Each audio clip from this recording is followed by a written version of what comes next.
가 유대의 총독으로 와서 무너진 성벽들을 지금 중수하고 있습니다. 외적으로 내적으로 어려움이 있었는데 잘 극복했다는 말씀을 드렸습니다. 외적으로는 심리전을 피고 또 무력 행사를 하겠다고 여러분 선전포고까지 했음에도 불구하고 절반은 공사하고 절반은 오히려 무장을 하며 지켜가며 이걸 잘 성벽을 완성해 가고 있습니다. 내적으로는 또 불평과 불만이 있었는데 그것은 가진 자의 횡포였었고 하나님 말씀을 무시했던 경향이 있었습니다. 그래서 율법을 충실하게 지키겠다, 이자를 받지 않겠다, 빚을 탕감하겠다 해서 하나로 만들었습니다. 이런 과정 가운데 성벽들이 좀 구역구역 구간구간별로 다 완공을 해가고 있었습니다. 1절에 보면 산발락과 도비야와 아라비아 사람 게셈과 그 나머지 우리 원수들이 내가 성벽을 건축하여 허물어진 틈을 남기지 아니하였다 함을 들었는데, 이제는 모든 틈들 무너진 것들을 다 여러분 수축을 했어요. 들었는데 그때는 내가 아직 성문에 문짝을 달지 못한 때였더라. 이제 뭐만 달면 돼요? 문짝만 달면 모든 공사가 완벽하게 끝나는 것입니다. 그런 어려움 가운데서도 외적인 어려움, 내적인 어려움을 다 극복하고 각 구역에 맞게끔 여러분 성벽, 허물어진 성벽을 다시 다 수축을 했습니다. 이제 성곽의 성문만 달면 돼요. 이제는 마지막 완공을 앞에 놓고 있을 때 적들이 가만히 있겠는가? 결코 여러분 포기하지 않아요. 마지막까지 포기하지 않고 이제 최후의 수단을 강구하려고 해요. 심리전을 펴보고 무력을 행사한다고 엄포를 놓고, 그럼에도 불구하고 이 진행이 잘 되니까 마지막 한 가지는 뭐냐면 느헤미야를 제거하자, 느헤미야를 죽이자. 제거를 하기 위해서 모함과 술책과 음모를 벌이는 모습을 오늘 보게 됩니다. 저거 지도자 느헤미야가 있으면 안 되겠다. 그래서 느헤미야 제거 작전에 들어갑니다. 암살을 하려는 음모를 갖게 됩니다. 2절부터 4절까지 보면 여러분 느헤미야를 죽이려고 해요. 느헤미야가 죽으면 다 됐고 문만 닫는 직전에 모든 것이 다 스톱할 수가 있다는 것입니다. 그래서 2절에 보면 이런 말씀이 있습니다. 산발락과 게셈이 내게 사람을 보내 이르기를 오라, 우리가 오노 평지 한 촌에서 서로 만나자 하니 실상은 나를 해하고자 함이었더라. 오게 되면 죽이려고 살해 음모를 하고 있는 것입니다. 회담을 제의하는 것입니다. 우리 지도자들끼리 모이자. 그래서 유다와 사마리아, 예루살렘 중간에 있는 한 지점, 그게 오노 평지예요. 오노 평지에 와서 우리 회의하자, 마지막 회담하자, 그렇게 이야기를 해요. 근데 성경은 말 실상은 해하고자 죽이려고 여러분 오노 평지로 유인하는 것입니다. 명분을 갖고 가장을 하는 것입니다. 이제는 우리 총독들이, 우리 지도자들끼리 한번 마지막 회의를 했으면 좋겠다, 이런 명분을 내걸은 거예요. 여러분 이 명분을 갖고 제의를 했을 때 거절도 명분을 갖고 사실 거절을 해야 돼요. 어떻게 거절을 하고 있는가? 여러분 3절에 이렇게 이야기합니다.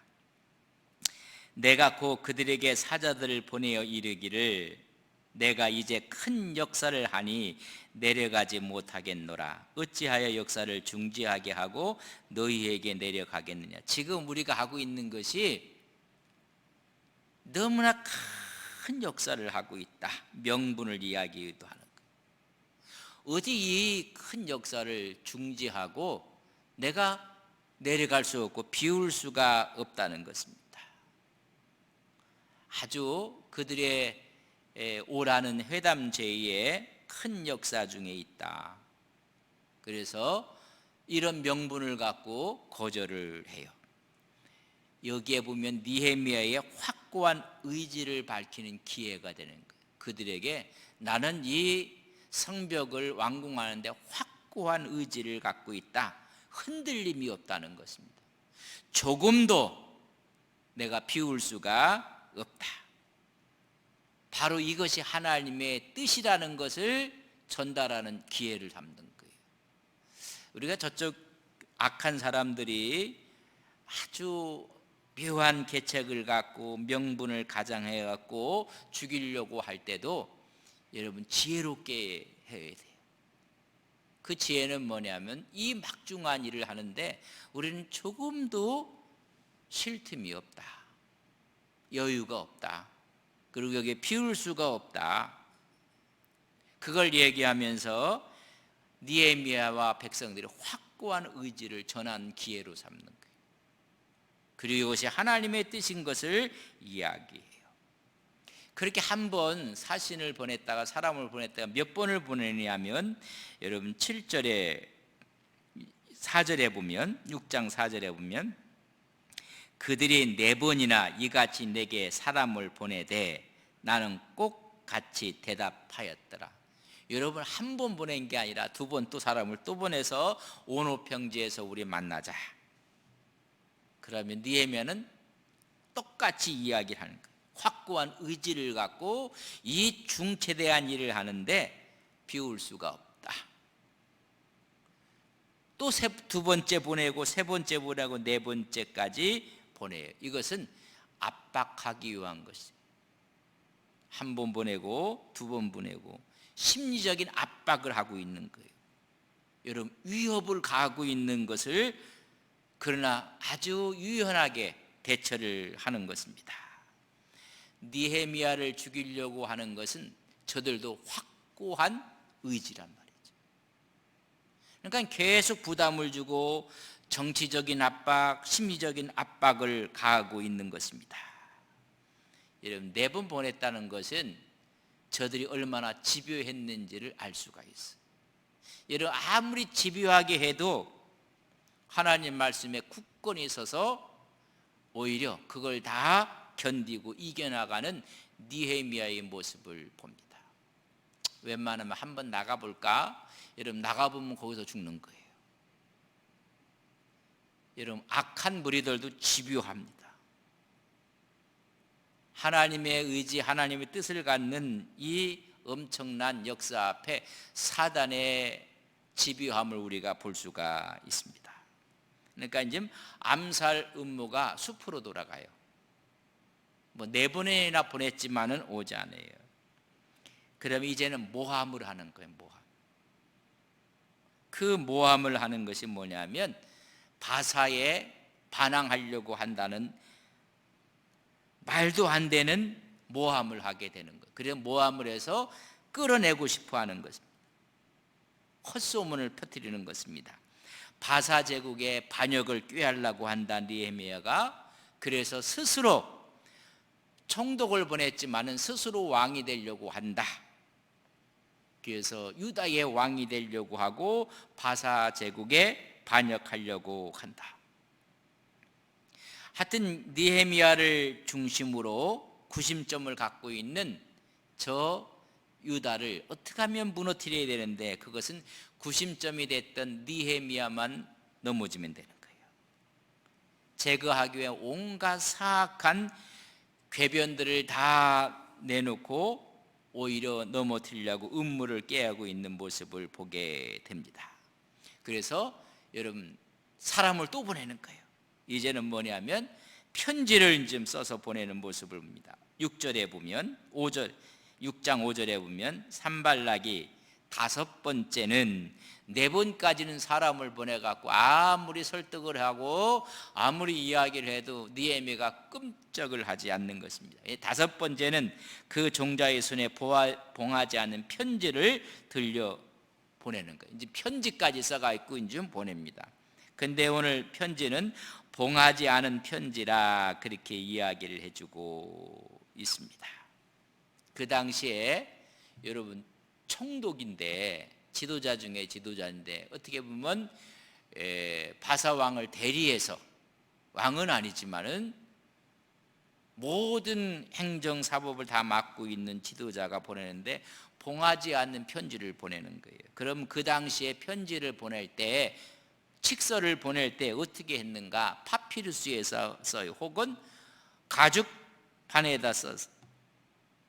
그래서 파피루스 쓰면 그걸 둘둘 말아요. 둘둘 말아서 헝겊 비단으로 만든 가방 속에 그걸 집어넣어요. 그러니까 둘둘 말아서 비단으로 만든 가방 속에 넣고 나서 그 가방을 묶어요. 묶은 후에 그것을 풀지 못하도록 점토로 발라요. 그러니까 이걸 받는 사람 외에는 열어볼 수 없도록 점토를 발라요. 아니면 밀랍으로 처리를 해요. 그게 공식적인 편지를 전하는 거예요. 총독이 총독에게 전하는 건데, 이런 봉하지도 않고 누구나 볼 수 있도록 이런 보내는 거예요. 만약에 이게 정말로 칙서라고 한다면 여러분 점토로 바르고 아니면 밀랍으로 해서 봉해 갖고 보내는 거예요. 왜? 느헤미야 외에는 볼 수 없도록 보내야 되는데 누구나 볼 수 있도록 보냈는데 왜 그랬을까? 여러분 의도가 불순한 거예요. 이미 다 드러났다는 거예요. 다 드러났다. 자기들이 갖고 있는 헛소문, 자기들이 만들어놓은 것들이 이미 다 드러났다는 아주 불순한 의도를 갖고 보내는 것입니다. 여러분 선동하기 위한 것입니다. 갖고 가는 사람도 알고 있고 우리 모두가 다 알고 있다. 느헤미야를 자극하기 위해서 여러분 보내는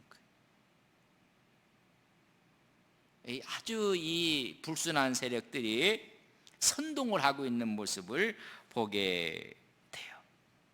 여러분 그래서 6절에 보면 그 글에 이르기를 이방 중에도 소문이 있고 이미 다 알고 있다. 소문이 있고 가스무도 말하기를 너와 유다 사람들이 모반하려 하여 성벽을 건축한다 하는 소문이 다 퍼졌다. 내가 그 말과 같이 왕이 되려 하는도다. 여러분 글에는 이방 중에 이미 소문이 다 여론전을 지금 펴고 있는 거예요. 그렇기 때문에 봉할 이유도 없다는 아주 논리를 갖고 자극하고 있는 것입니다. 그리고 가스무도 가스은 아라비아 사람을 이야기해요. 게삼 사람들을 말하기를 유다 사람들이 말은 모반을 했다는 거예요. 엄청난 얘기를 하고 있는 거예요. 모반하기 위해서 성읍을 건축한다. 이미 다 알려진 사실이다. 그리고 느헤미야 네가 바사 제국의 모반을 꾀해서 왕이 되려고 한다. 모반죄로 뒤집어 씌우는 거예요. 이 사실은 이미 다 드러난 것이다. 그래서 봉하지도 않고 보내버리고 말았어요. 허위 사실을 유포하고 있는 모습을 봅니다. 이 사실이 바사에 들리게 되면 왕에게 바사 왕이 진노할 것이라는 것이다. 그래서 큰 타격을 주려고 음모의 여론전을 피고 있는 모습을 보게 됩니다. 봉하지 않는, 오늘도 봉하지 않는 돌아다니는 가짜 정보들이 얼마나 많은지 몰라요. 그런 가짜에 우리가 속아서 사실이 아닌 것을 왜곡하고, 만약에 그렇게 되면요 자꾸만 더 가짜는 더 생산된다는 걸 아셔야 돼요. 우리가 전부 다 소형 컴퓨터를 다 갖고 계셔갖고 스마트폰을 수많은 정보들, 유튜브 정보들, 좋은 정보도 있지만은 여러분 아주 의도적으로 퍼뜨리는 정보들도 있거든요. 우리가 참 조심해야 돼, 조심해야 돼. 진위를 한번 파악해 보아야 되고 옳은 것이 옳은가를 한번 보아야 되는데 이 가짜가 넘치게 되면 여러분 더 많은 가짜가 생산된다는 걸 아셔야 돼요. 여러분 교회도 소문이라는 게요, 여러분 이 생산이 되는 거예요. 생산이 자꾸 생산이 됩니다. 하여튼 이런 이유로 해서 봉하지 않고 보내요. 느헤미야가 얼마나 하나님 앞에 신실한 사람인 것을 보여주고 있는 모습을 보게 됩니다. 이런 여론전에 당한 왕이 하나 있어요. 그게 이제 여러분 다윗이에요. 다윗은 자기 아들의 여론전에 당해서 아들에게 쫓겨나고 말아요. 그래서 성서는 여론전을 펴서 백성들의 마음을 다 훔쳐갔다고 했어요. 여러분 4년 동안 훔쳐가요.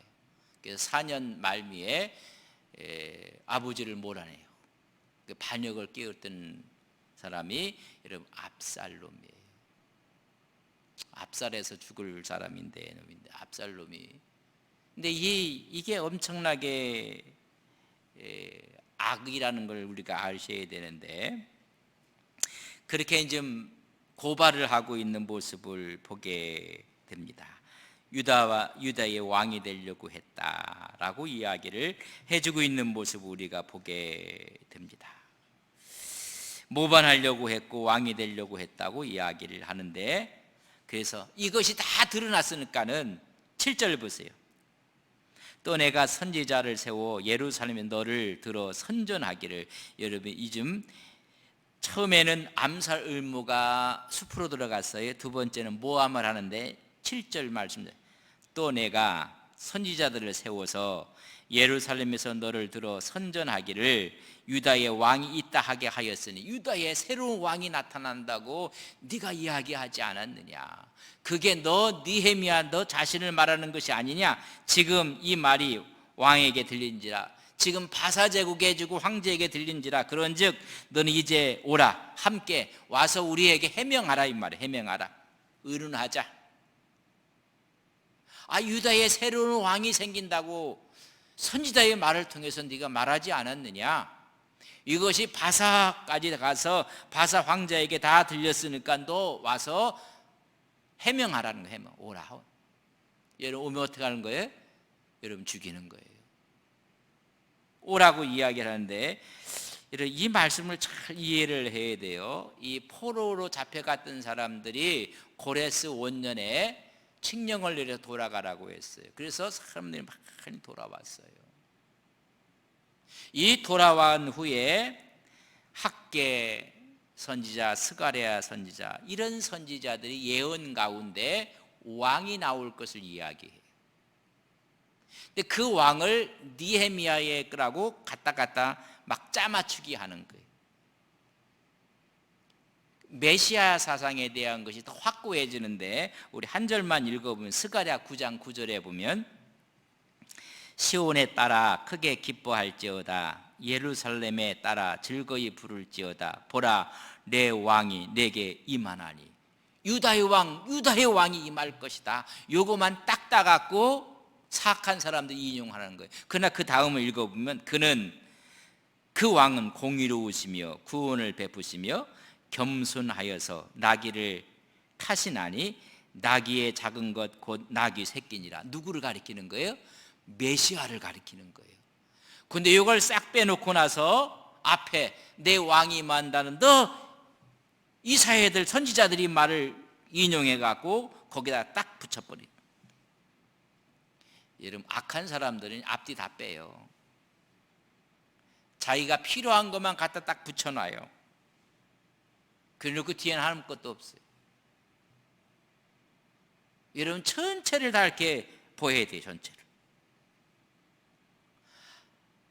이들이 돌아와서 선지자들이 그 말을 이용하는데 앞부분만 딱 이용해서 유다의 왕으로 바로 너 말하는 거 아니냐. 근데 읽어보면 그게 아니라 메시아에 대한 정치적인 왕을 얘기하는 게 아니거든요. 영적인 메시아에 임하실 그리스도를 상징하고 있는 것을 갖다가 딱 접목을 시켜버리는 거예요. 이 사악한 사람들이 쓰는 수법이 다 이런 수법들이에요. 그래서 이 전체 맥락을 안 보고 한 대만 탁 따다가 자기 유리한 대로 갖다 전부 다 이용을 하는 거예요. 만왕의 왕 메시아의 도래에 대한 예언의 말씀인데 이걸 반역으로 관련시켜서 정치적인 지도자 느헤미야라고 이야기를 하고 있어요.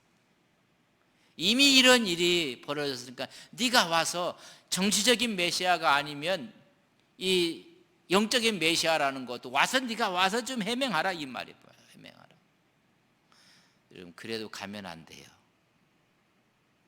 아주 집요하게 지금 살인 음모가 실패하니까 이제 모함을 하는 거예요. 모함을 하고 헛소문을 퍼뜨리고 모함을 해서 와서 변호하라. 느헤미야는 왕족이 아니에요. 그럼에도 불구하고 느헤미야에게 딱 전목을 시켜서 반역죄로 지금 고발을 하고 있어요. 그러니 빨리 와서 해명하라. 이 사단들이요, 악한 무리들이 얼마나 교묘한지 몰라요. 여러분 느헤미야가 말려들지 않아요. 8절에 보면 내가 사람을 보내 그에게 이르기를 내가 말한 바 이런 일은 뭐라고요? 없는 일이다. 내 마음에서 지어낸 것이라. 너희들이 다 꾸며난 예고 지어낸 이야기다. 이걸 꿰뚫어 보고 있는 느헤미야의 모습이에요. 느헤미야의 지도력이 여러 가지가 있지만은 사리 분별을 잘 알 뿐만 아니라 또 사자를 보내서 이것은 있지도 않는 일이다. 그래서 소설 쓰는 분들이 많아요. 소설 쓰는 분들이 알고 봤더니 자기 소설이고 자기 얘기야. 자기가 하고 싶은 이야기를 남들이 한다고 하고 이렇게 이런 그걸 꿰뚫어 보는 거예요. 그리고 이건 지어낸 왜곡된 이야기다. 그럼 갈 이유가 없다. 왜 그럼 이런 적들이 이렇게까지 하는가? 공포심을 유발시키고 두렵게 만들고 떨게 만들고 그래서 그가 하고자 하는 일을 못하도록 만드는 거예요. 그러니까 하나님 일을 잘 진행하고 나는데 이런 사단의 역사가 있고 이런 악한 자의 일들이 있으면 여러분 선한 사람들이 딱 중지해버려요. 안 되겠구나. 그걸 노리고 있는 거예요. 우리가 일을 해나가는데 어려움이 없는 건 아니에요. 그러나 그런 어려움을 불러일으켜서 아예 그 일을 못하도록 만들어버리는 거예요. 봐라. 여러분 그렇지 않아요. 조용하게 하나님과 기도하며 이 일을 감당하는데 오늘 느헤미야의 모습을 여러분 볼 수가 있고 느헤미야의 답변 가운데 우리가 어떤 일을 볼 수가 있는가 그들이 하고 있는 것을 꿰뚫어 보는데 여러분 9절 말씀이 이렇게 했어요. 이는 그들이 다 우리를 두렵게 하고자 하여 여러분 두려움을 공포를 유발시키는 거예요. 말하기를 그들의 손이 피곤하여 역사를 중지하고 이르지 못하리라. 이렇게 하면 여러분 포기할 거란 말이에요. 포기할 거. 신앙생활 잘하는 사람이 누가 옆에서 한마디만 하면 주저앉는 분들이 있어요. 이걸 노리고 하는 거예요. 그래서 중지하고 이르지 못하리라. 그래서 두려움을 주고 공포심을 주고 큰일 났다. 이제는 반역죄로 유다가 큰일 날 것이다. 막 이런 그러니까 편지를 보내면서도 봉하지 않고 모든 사람들에게 이미 알려진 것처럼 고도의 여론전을 피고 있고 조작을 하고 있는 거예요. 그럼에도 불구하고 느헤미야는 거기에 속지 않아요. 오늘 성경을 이렇게 풀어 쓰면서 앞뒤 문맥에 여러분 틀린 것이 있다는 걸 아셔야 돼요. 자, 6장 9절 보세요. 6장 9절에 보면 이는 그들이 다 우리를 두렵게 하고자 하여 말하기를 그들의 손이 피곤하여 역사를 중지하고 이르지 못함이라 함이라. 그러나 이제 나는 하나님 앞에 내 손을 힘있게 하옵소서 하였노라. 이게 느헤미야가 하나님께 기도한 내용이에요. 오 하나님, 이제 내 손을 힘있게 하옵소서 하였더라. 그들에게 굴복하는 것이 아니라 여러분, 느헤미야는 하나님을 붙잡고 있는 거예요. 오 하나님, 이제 내 손을 힘있게 하옵소서. 아무리 모함을 하고 암살 음모를 한다 할지라도 거기에 말려들지 않고 하나님을 딱 붙잡으면 하지, 오 하나님, 이제 내 손을 힘있게 하옵소서. 이런 역사를 통해서 이런 좀 다음 주에는 성벽이 다 완성되는 모습을 우리가 보게 될 것입니다. 하나님께 기도함으로 여러분 속지 않아요. 하나님께 나간 느헤미야는 두려워하지도 않아요. 담대함을 보여주면서 오늘 기도하고 있는 거예요. 그때 세상을 바라보는 것이 아니라, 오 주님, 이제 내 손을 힘있게 하옵소서. 여러분, 험한 얘기가 있습니까? 여러 가지가 아픔과 고통이 있습니까? 오늘 느헤미야의 기도가 여러분의 기도가 되기를 바랍니다. 오 주님, 이제 내 손을 힘있게 하옵소서. 나를 견고하게 하옵소서.